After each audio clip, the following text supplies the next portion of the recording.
할렐루야. 사랑의 아버지 하나님, 오늘 예배를 우리의 마음과 정성을 다하여 주님께 드립니다.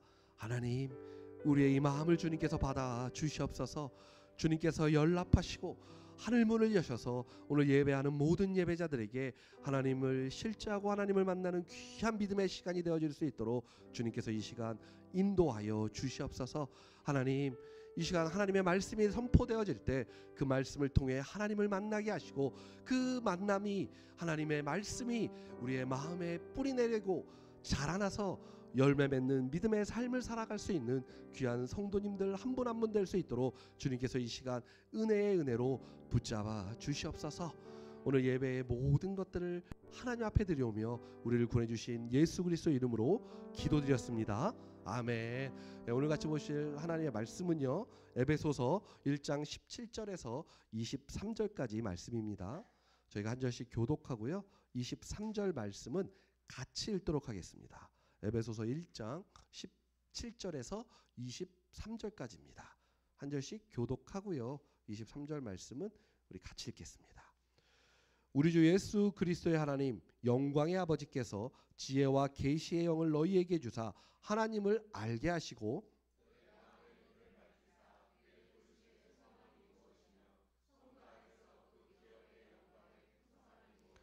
그의 힘의 위력으로 역사하심을 따라 믿는 우리에게 베푸신 능력의 지극히 크심을 어떠한 것을 너희로 알게 하시기를 구하노라.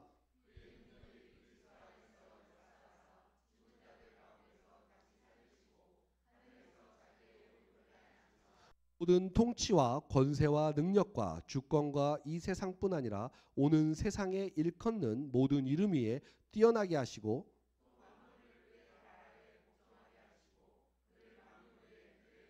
같이 읽겠습니다.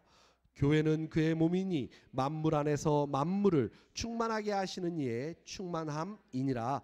아멘. 오늘 말씀을 통해서 성화 두 번째 시간 환난이 주는 교훈이라는 제목으로 이렇게 말씀을 나누겠습니다. 그러기 전에요, 우리 앞뒤 좌우에 계신 분들을 축복하면서 인사했으면 좋겠고요. 오늘 새 신랑 새 신부가 왔는데 우리 하나님 앞에 기쁨으로 우리 축복하면서 인사했으면 좋겠습니다. 예수님의 이름으로 당신을 축복합니다. 우리 신랑 신부에게도 특별히 더 한번 우리 축복해주면 감사할 것 같습니다. 하나 예수님의 이름으로 당신들을 축복합니다.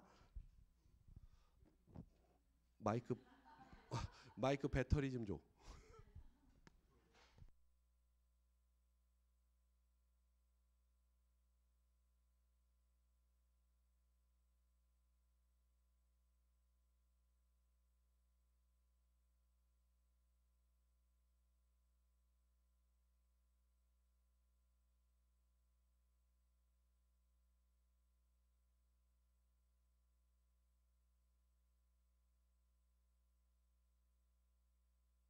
우리 그런 의미로 다시 한번 인사하겠습니다. 예수님의 이름으로 당신을 축복합니다. 우리 함께 인사하겠습니다.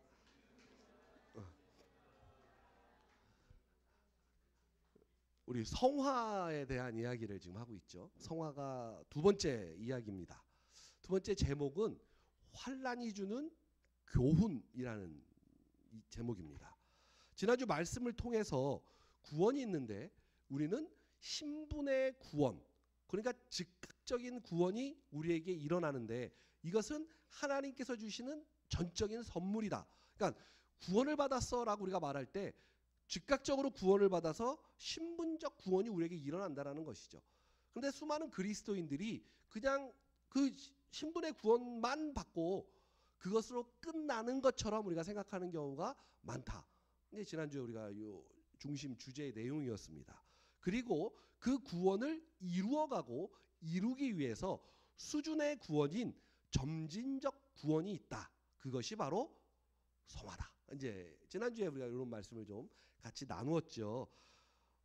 신분의 구원은 사실 우리가 익히 알고 있습니다. 교회를 뭐 좀 다니신 분들은 늘 말하지요. 구원받았어. 하나님을 믿음으로 예수 그리스도가 십자가에서 우리의 죄를 위하여 죽으심으로 우리는 구원을 받았어. 우리가 이게 보통 이제 다 알고 있죠. 이것은 신분의 구원입니다. 제가 지난주 왕자와 거지에 대한 이야기를 좀 했죠. 그래서 거지가 갑자기 왕자가 되니까 신분으로 구원으로 왕자가 됐으나 아직도 그에게 남아있는 죄의 습관들, 죄의 속성들 또는 묻어있는 그 모든 것들을 해결해 나가야 하는 것을 성화의 과정이다라고 말씀을 드렸습니다. 그래서 우리가 오늘 조금 확인해 봐야 될 것은요. 수준의 구원, 곧 성화의 구원이요. 점진적 구원이요. 또한 하나님의 약속 가운데서 기다려야 하는 구원에 관한 것을 오늘 말씀을 좀 나눠보려고 합니다. 이 구원은 하나님의 영광을 바라고 즐거워하는 것입니다. 자, 성화의 마지막 목적이 뭐라고요? 하나님의 영광에 참여하는 것. 그렇죠? 성경에서 그렇게 표현하고 있죠. 우리가 결국 하나님의 그 영광이라는 자리에 참여하도록 살아야 하는데 보통 뭐 신학적으로는 뭐 영화, 성화 이러잖아요. 그래서 영화라는 게 우리 죽어서 천국에 가서 하나님의 영광에 참여하는 거야. 그러니까 그때나 이룰 수 있지라고 생각할 때가 있죠. 그러나 성경은 그렇게 말하지 않습니다. 성화가 결국 영화의 단계까지 가기 위해서는 이 땅에 살면서도 하나님의 영광에 참여하는 자가 되어야 한다라는 것입니다. 하나님의 그 영광이 무엇인지를 알려면 하나님의 주권을 또 잘 알아야 되는데요. 하나님의 주권을 인정한다. 말은 우리가 참 잘해요. 하나님의 주권을 인정합니다. 이렇게 말로 신앙은 참 잘하는데 참 안타깝게도 그 하나님의 주권을 인정한다라는 것이 우리가 이 땅에서 살면서 어떻게 신앙생활을 해나가야 되는지는 잘 모르는 것 같아요.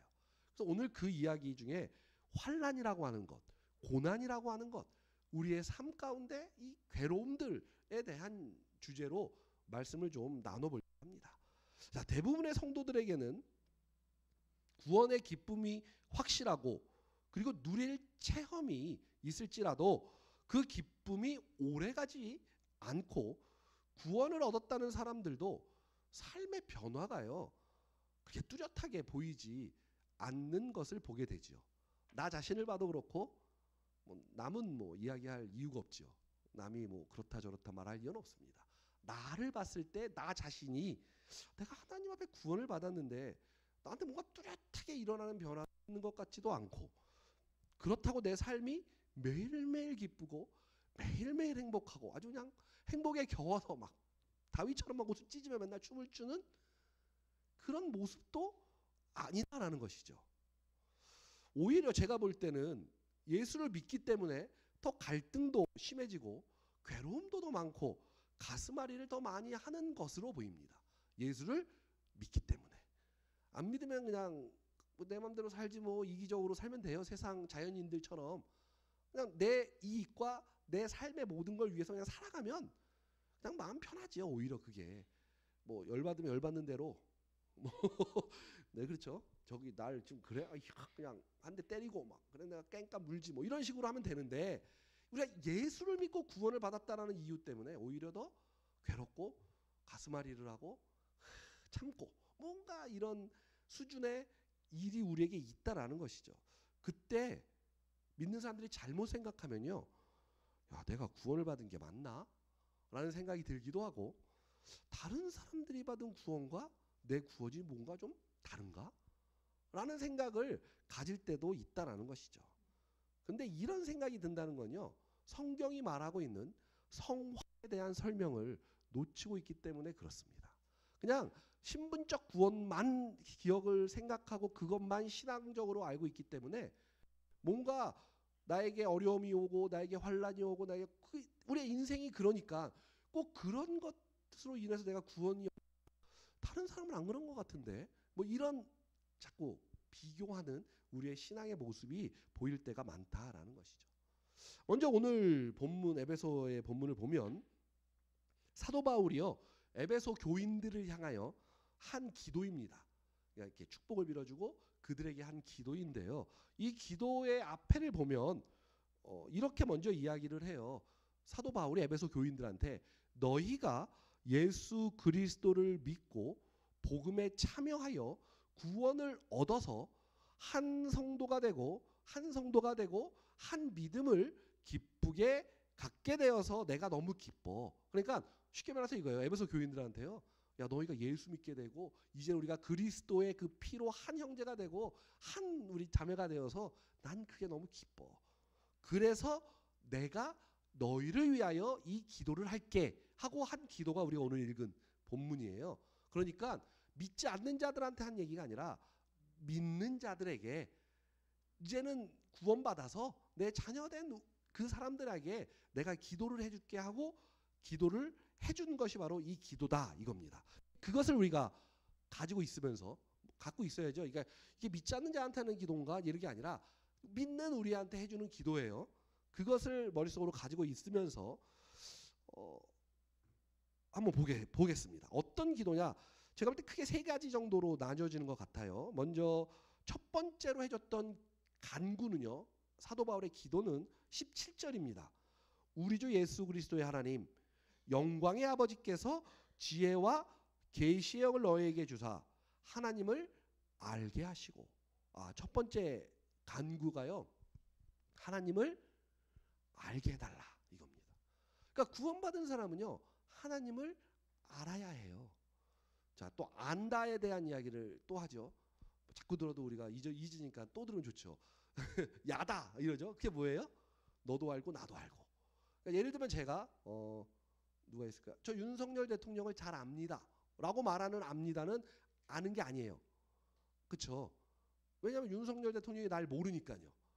근데 내가 저 수경이를 알아요. 라고 하는 건 쟨 날 알잖아요. 아나? 우리 아니까. 이건 아는 거예요. 아는 거. 수경이도 알고 나도 알고 서로 알고. 아니 그러니까 알아. 이게 아는 거예요. 그러니까 하나님을 알게 하시고 이 말은 구원을 받아서 하나님을 내가 인격적으로 또 이렇게 만남을 갖게 되었다. 그게 안다라는 거예요. 구원받은 사람, 신분의 구원을 얻었다라고 하는 사람은요. 하나님을 다 압니다. 우리 성도님들 구원 받으셨다면 하나님이 여러분을 아신다라는 거예요. 여러분들을 모르지 않아요. 아세요. 아니까 좀 쫄리지 않으세요?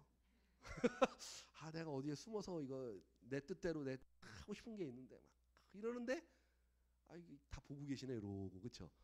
나만의 시간이 필요한데 하나님한테 하나님 저만의 시간이 좀 필요합니다. 잠깐 좀 저 옆에 수경이네 집에 좀 다녀오시죠. 이게 아니라는 거야. 이게 하나님을 안다라는 개념은요.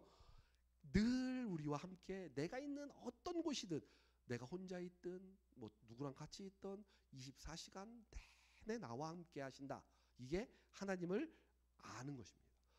그래서 하나님께 사도 바울이 그렇게 기도해 주는 거예요. 너가 하나님을 알게 하시고 구원받은 사람은요. 하나님을 아는 은혜가 있음을 기억하시기를 바랍니다. 두 번째로 간구를 하냐면요. 18절인데요.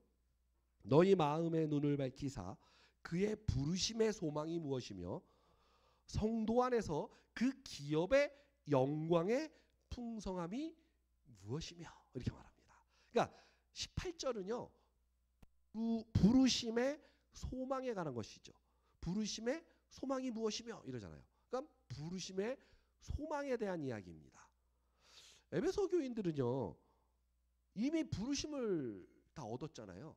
성도님들도 구원을 받으셨다면 다 부르심을 얻으신 거예요. 구원을 얻어 하나님의 백성으로서 부름은 받았는데 그 부름의 끝, 그 부름의 결과에 대해서 알기를 원한다 이겁니다. 자, 잘 고민해 보셔야 돼요. 구원을 주심으로 내가 시작을 해요. 구원을 하나님이 주시니까 시작을 해요. 그리고 주신 구원의 궁극적인 목표와 내용과 완성이 어떤 건지를 알아야 한다는 거죠. 자, 우리는 그냥 구원받은 것으로만 끝나는 게 아니라 그 구원을 나한테 주신 이유가 무엇인지, 그 목적이 무엇인지, 그래서 그 내용이 무엇인지, 그 구원의 완성이 무엇인지를 하나님이 요구하고 계시다라는 것입니다. 그리고 우리가 그것을 알기를 원한다 하고 지금 사도 바울이 에베소 교인들한테 말하고 있다라는 거예요. 그러니까 우리가 신분의 구원을 말하는 것이 아니라 너희가 얻은 그 신분의 구원이 어디를 향해 가는지, 그 구원의 부름의 끝은 무엇을 원하는지를 알기 원해 이렇게 말하고 있는 거죠. 그러니까 구원은요 신분의 구원으로 끝나는 게 아니네요.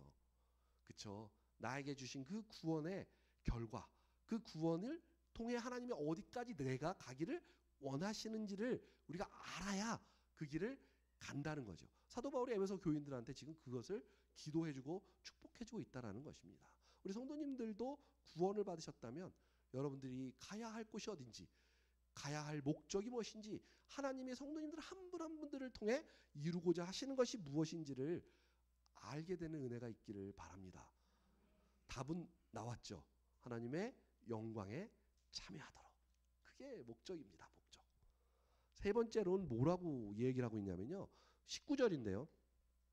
그의 힘의 위력으로 역사하심을 따라 믿는 우리에게 베푸신 능력의 지극히 크심이 어떠한 것을 너희로 알게 하시기를 구하노라. 세 번째 간구는요.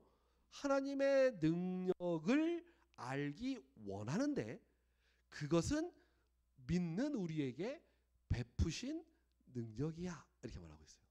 아, 하나님의 능력이 뭔지를 우리가 알기를 원해요. 그리고 그 능력이 믿는 우리, 구원받은 우리에게 주시는 능력, 우리에게 베푸시는 능력이야. 이러는 거죠. 하나님이 당신의 백성으로 부르신 자녀들의 궁극적인 완성을 위하여 어떤 능력을 베풀고 계시는지 너희가 알고 있어라. 이렇게 말씀하고 있다는 겁니다. 자, 요 17, 18, 19절을 한번 딱 하나로 생각해 보면 이렇죠. 17절에서는요. 하나님을 너희가 알기를 원해. 그러면서 18절에서 우리를 부르시고 우리에게 시작하신 구원의 끝 결과와 영광된 목표를 알기를 원해. 그러면서 19절에서 그래서 그 완성과 목표를 위하여 하나님이 어떤 능력을 베풀고 계시는지를 내가 알기를 원해. 아, 하나님을 안다라는 것은 우리의 구원의 끝과 결과가 어떤 건지를 아는 거고, 하나님을 잘 안다라는 것은 하나님이 나에게 베푸시는 능력이 무엇인지를 알게 된다는 것이구나를 이야기하면서 말씀을 풀어갑니다. 자, 그렇다면 하나님이 우리에게 주시는 그 능력은 어떤 것일까요? 그러면서 20절, 21절에서 말합니다. 그래서 너희에게 준 능력이 뭐냐? 그의 능력이 그리스도 안에서 역사하사 죽은 자들 가운데서 다시 살리시고 하늘에서 자기의 오른편에 앉히사 모든 통치와 권세와 능력과 주권과 이 세상뿐 아니라 오는 세상에 일컫는 모든 이름 위에 뛰어나게 하시고. 아멘. 모든 능력과 모든 권세를 주면서 그 모든 만물을 그 발 아래 복종시키시고 그분의 만물 위에 교회의 머리로 주셨다. 이렇게 말하고 있습니다. 그러니까 교회의 머리로 주신 분이 누구다? 예수 그리스도이시다. 근데 그 머리가 되신 예수 그리스도의 교회가 결국은 하나님의 모든 능력과 권세를 받아서 만물을 복종하게 한다 이겁니다. 진짜 하나님의 교회는 예수 그리스도가 머리 되시고 그래서 이 모든 만물을 복종시키는 능력이 있는 교회가 하나님의 교회다라는 것입니다. 이것이 바로 하나님이 당신의 백성들의 완전한 구원의 완성을 위하여 지금 믿는 자들에게 베푸시는 능력입니다. 자, 이 무슨 말이에요? 교회를 하나님이 그렇게 세우셨어요. 교회를 하나님의 능력으로 사용할 수 있도록. 그래서 우리가 구원받은 우리가 그 교회에 있음으로 인해서 우리도 그 교회의 능력이 우리를 통해 교회를 통해 이 세상 만물 가운데 벌어지게 된다라는 것입니다. 자, 교회는 이런 건물적 교회는 아니라는 건 다 아시죠? 그렇죠? 이런 건물의 교회는 아닙니다. 믿는 자들이 모여서 있는 것은 다 교회이죠. 전제는 믿는 자들입니다. 성경도 믿는 자들이 모인 교회가 교회라고 하잖아요. 그러면 믿지 않는 자들이 모인 교회도 있겠네요. 없나요? 있을까요? 없을까요? 네, 하나님만이 아시겠죠. 그렇죠? 제가 어찌 알겠습니까? 다만 저의 소망과 저의 바람은 정말 하나님의 모든 교회는 작든 크든 다 하나님이 역사하시고 하나님이 주인 되는 교회이기를 바라고 소망한다. 이게 저의 기도죠. 우리의 눈에 보이는 모든 교회들은요, 다 하나님의 영광과 하나님의 능력이 임하는 교회이기를 늘 바라며 기도합니다. 우리가 볼 때는 저게 왜 저래 이럴다 할지라도 그런 건 없습니다. 하나님이 역사하시는 교회, 하나님이 머리 되시는 교회는요, 하나님의 권세와 능력이 영원히 이 땅 가운데 만물 위에 있을 거라는 것을 우리가 믿고 그렇게 기도하며 삶을 살아가시길 바랍니다. 그런 의미로 방주 교회도 하나님이 머리 되시는 하나님의 능력과 권세가 있는 교회임을 다시 한번 믿으시기를 바랍니다. 자, 그러면 교회는 뭘까요? 제가 지금 교회에 대한 얘기를 잠깐 했지만 성경이 말하는 교회 23절에 또 말합니다. 계속해서 이야기를 합니다. 23절이죠. 교회는 그의 몸이니 만물 안에서 만물을 충만하게 하시는 이의 충만함이라. 에베소서 1장 23절입니다. 하나님이 예수 그리스도를 우리와 묶어 우리의 충만이 예수 그리스도의 충만이 되도록 하셨습니다. 자, 무슨 말이냐? 예수님은요, 십자가를 지셨을 뿐만이 아니라 우리를 십자가에서 함께 믿는 자들과 연합하여 묶여서 십자가 구원을 시작하시고 십자가로 그분의 백성들을 완성하셨다라는 겁니다.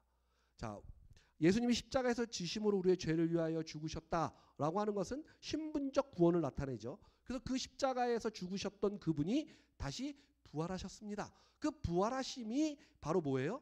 성화.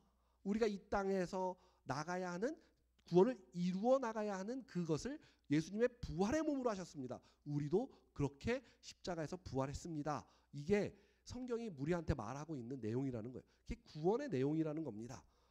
그러니까 하나님은 우리와 예수님을 연합하게 연합하여 묶었다라는 것을 우리가 명확하게 기억하고 있어야 돼요.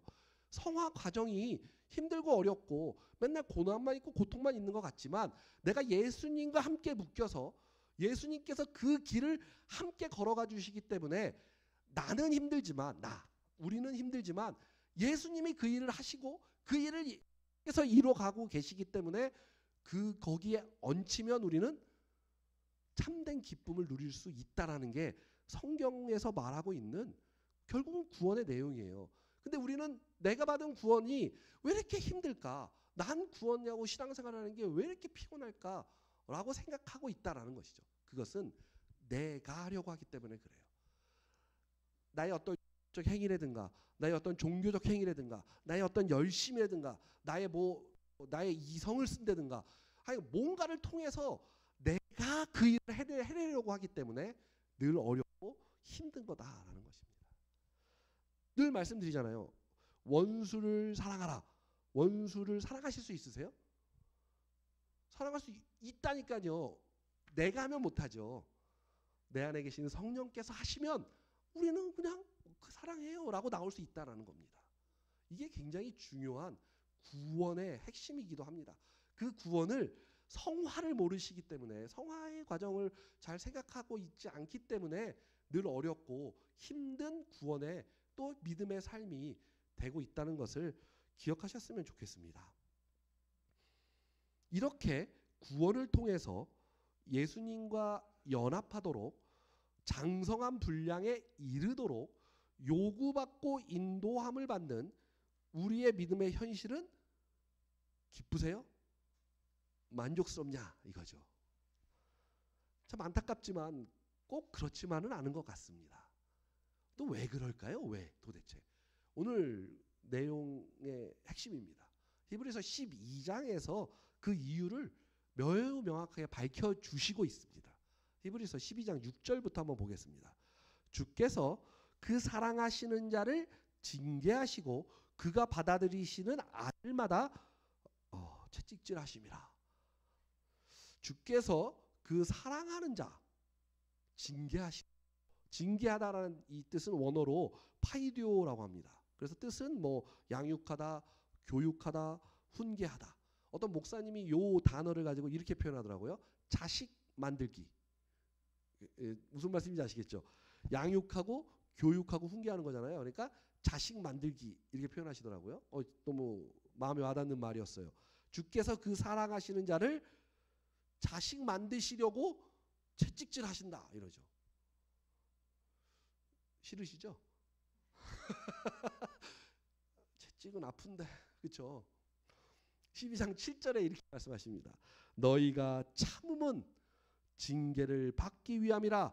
하나님이 아들과 같이 너희를 대우하시니 어찌 아버지가 징계하지 않는 아들이 있으리요.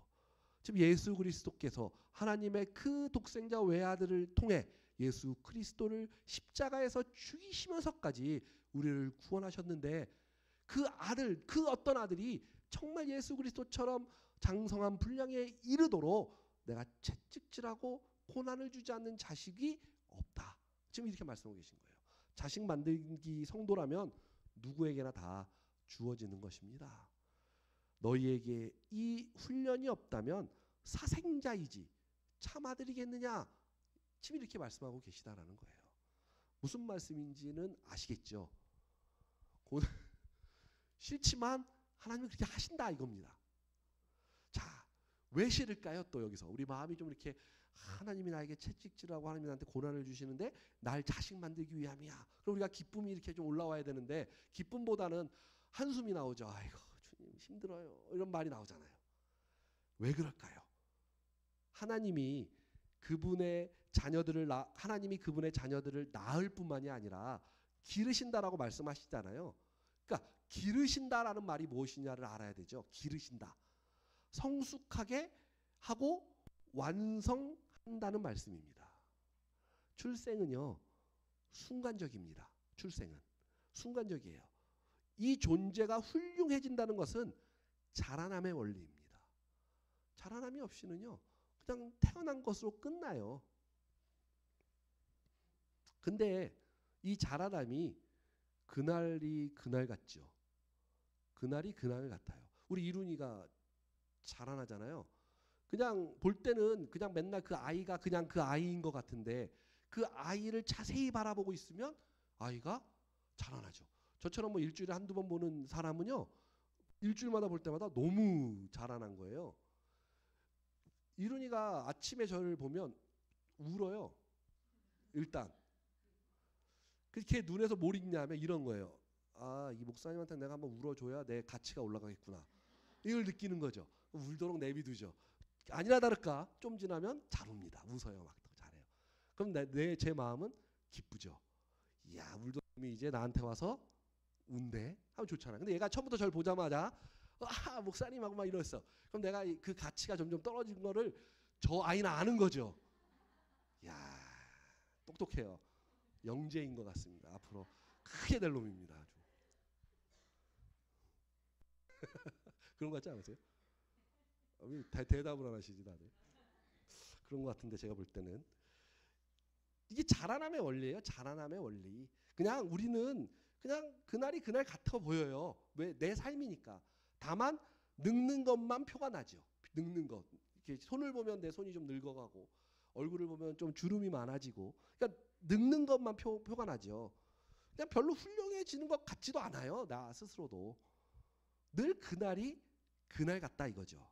그러나 우리가 만족할 만한 경지에 가지 못하는 것에 대하여 오늘 히브리서 12장 7절의 말씀이 우리에게 큰 위로가 됩니다. 너희가 참음은 징계를 받기 위함이라 하나님이 아들과 같이 너희를 대우하시. 아들과 같이 예수 그리스도와 같이 우리를 대우하시나니 어찌 아버지가 징계하지 않는 아들이 있으리요. 아, 나에게 있는 이 고난, 나에게 있는 이 고통이 내가 하나님의 아들과 같은 대우를 받으니까 지금 나에게 이것이 있구나. 내가 이걸 통해 하나님의 영광에 참여하겠구나 라고 하는 그 은혜가 우리에게 있다라는 것입니다. 우리가 신앙이 좋으면 환경이 우리를 보상해 주나요? 아니요. 그렇지 않습니다. 우리가 하나님 앞에서 아무리 아름답게 신앙을 고백할지라도 하나님은 우리의 환경과 조건을 개선해 주지 않으십니다. 왜 그러실까요? 내가 자라나야 하기 때문에 그렇습니다. 정답을 알아야 하는 것이 아니라 정답을 풀 실력이 생겨야 한다는 것이죠. 우리 자꾸 구원받는 사람들이요. 하나님 저 위에는 감나무에서 감이 내 입으로 떨어지게 해주세요 하고 그 감 밑에서 입만 벌리고 있다라는 것이죠. 그건 신분의 구원이에요. 그게 아니라 그 감을 딸 수 있도록 하나님께서 우리를 인도하시고 우리를 가르치신다라는 것입니다.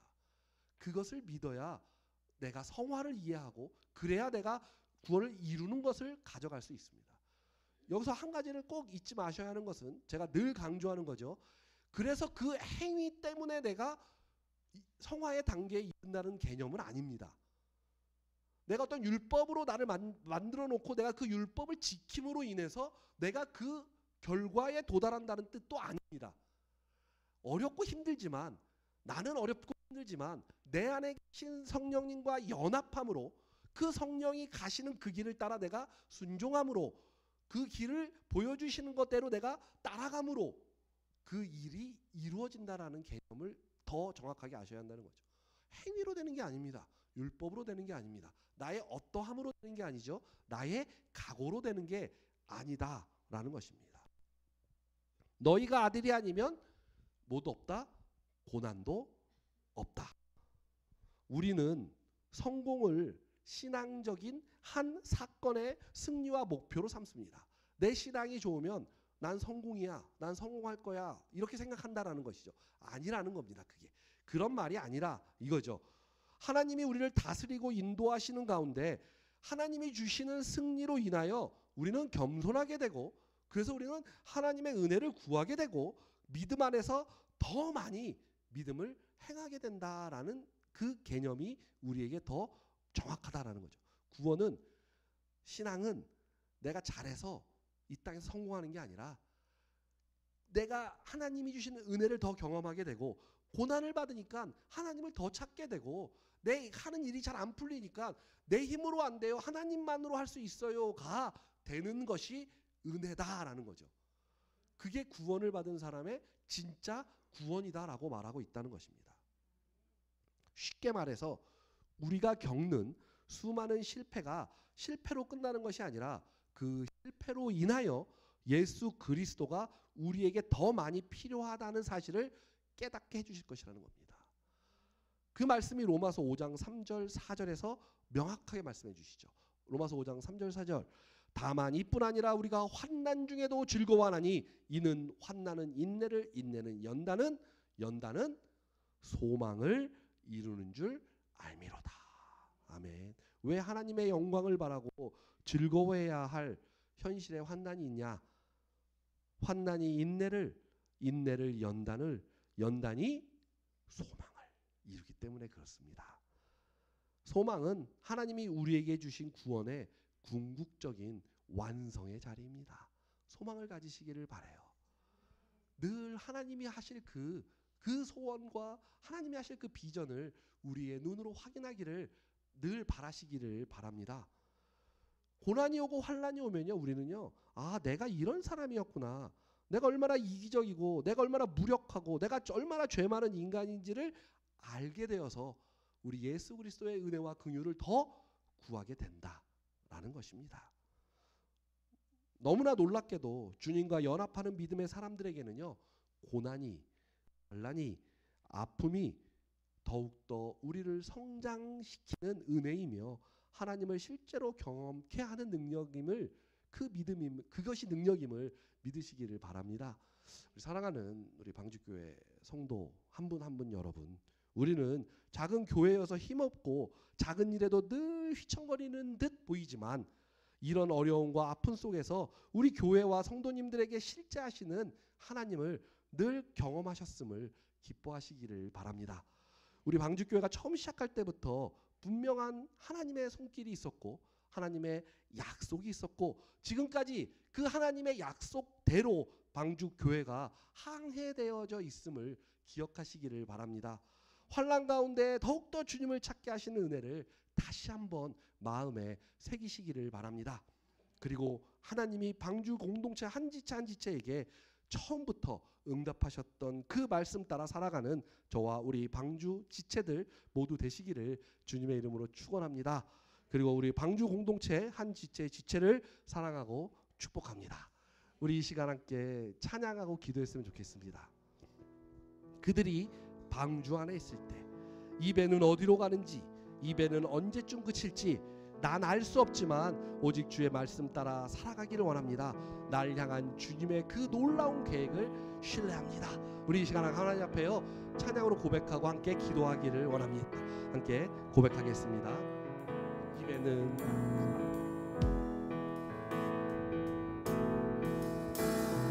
이 배는 어디로 가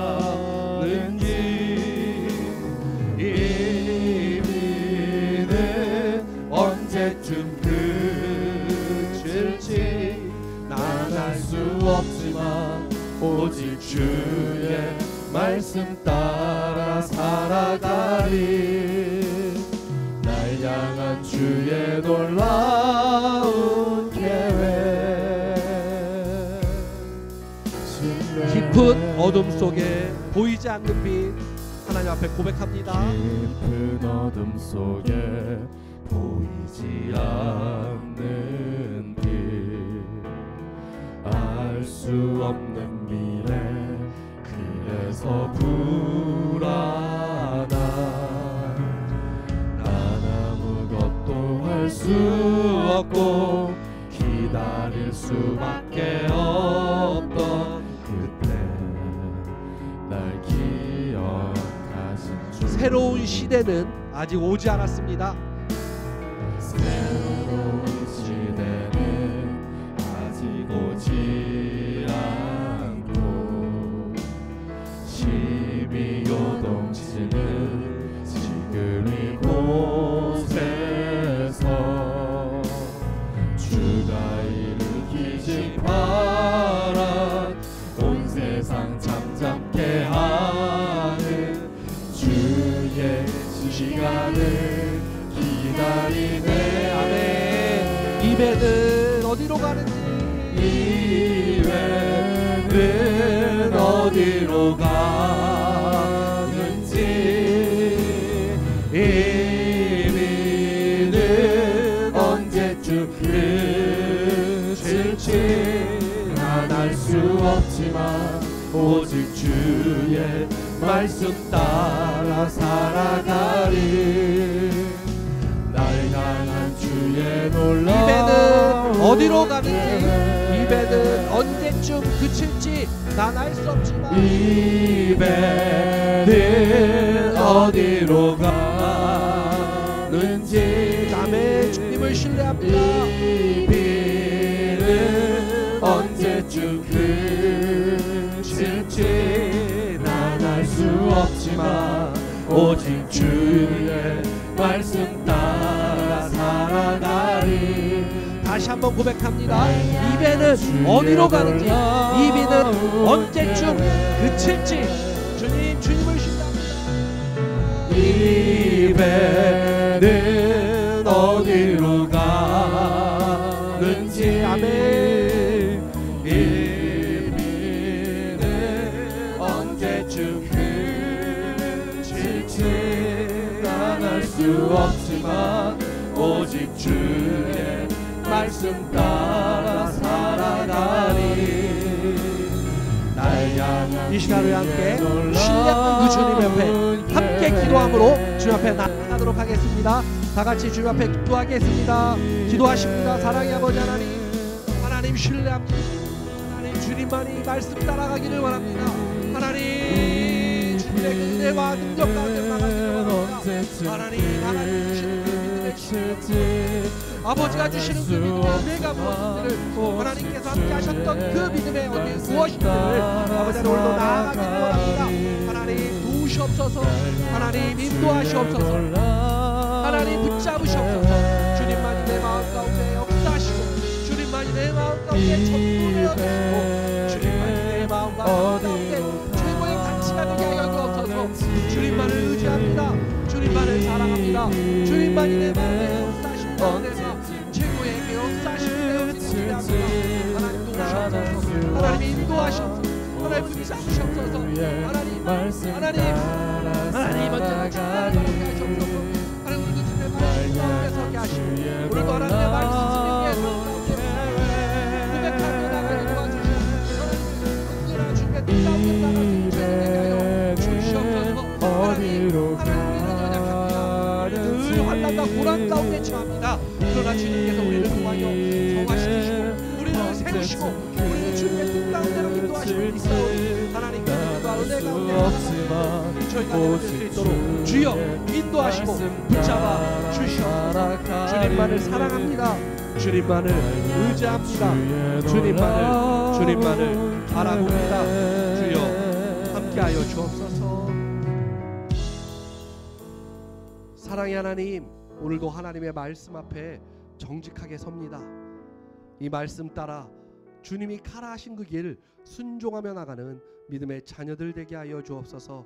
늘 실지 않은 주님을 경험하며 살아가는 우리 성도님들, 언제나 하나님이 원하시고 하나님이 뜻하신 바대로 그 길을 정확하게 보고 순종하며 나갈 때 하나님이 주시는 참된 평화와 은혜가 우리 성도님들의 삶 가운데 넘쳐날 수 있는 그 은혜가 모두에게 임할 수 있도록 주여 이 시간 축복하여 주옵소서. 이제는 우리 주 예수 그리스도의 크신 은혜와 성부 하나님의 무한한 사랑과 성령 하나님의 감동감화 역사 위로하심이 지금부터 온전히 주님만을 마음 가운데 최고의 가치로 삼기를 원하는 우리 성도님들 머리 위에 주님 오시는 그날까지 영원히 함께 하실지어다. 아멘. 주님